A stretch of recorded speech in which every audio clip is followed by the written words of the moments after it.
Hell comic book fans, today we're talking about Absolute Superman issue 3.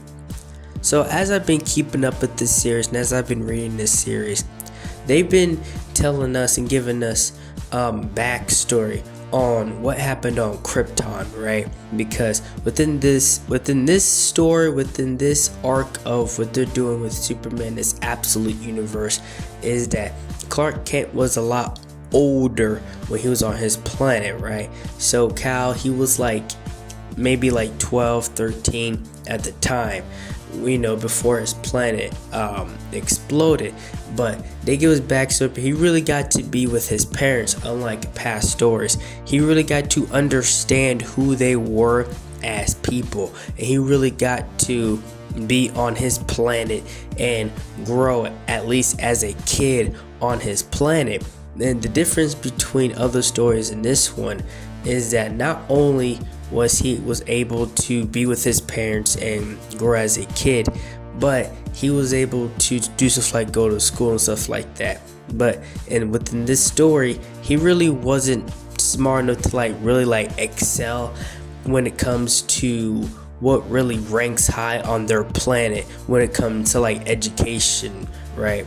But his parents was not hard on him when it came to stuff like that. He did stuff his own way, he ticked his own way, and his parents understood that and they let it be.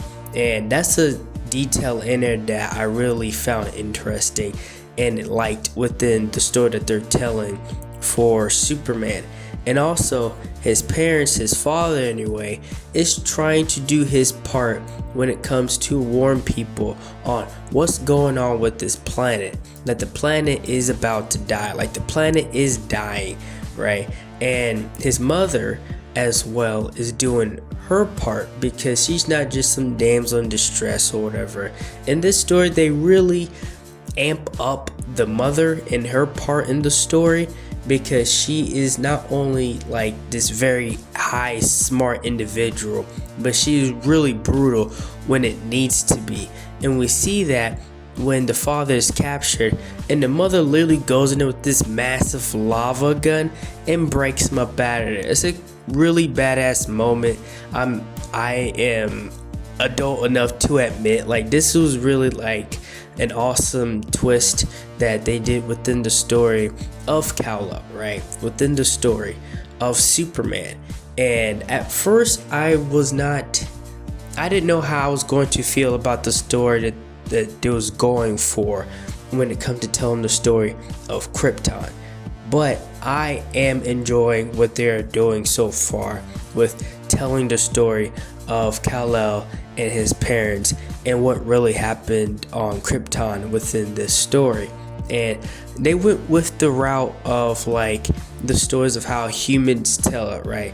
How the earth is going to explode or die, but the rich and famous have these ships and they're going to escape. That's what happens within the story. And that also leaves open the question that there was a lot more Kryptonians out there that possibly survived, right? Superman, he's not the only one. Kal-El's not the only Kryptonian that survived the destruction of Krypton. Matter of fact, there's probably hundreds out there when it comes to the higher families, the more rich and wealthy families of Krypton. And his father knew that, and his father and his mother tried to prepare for this, and they all was going to escape. So we're going to see more of that story in Absolute Superman issue 4. If you like this video, like and share and subscribe for more.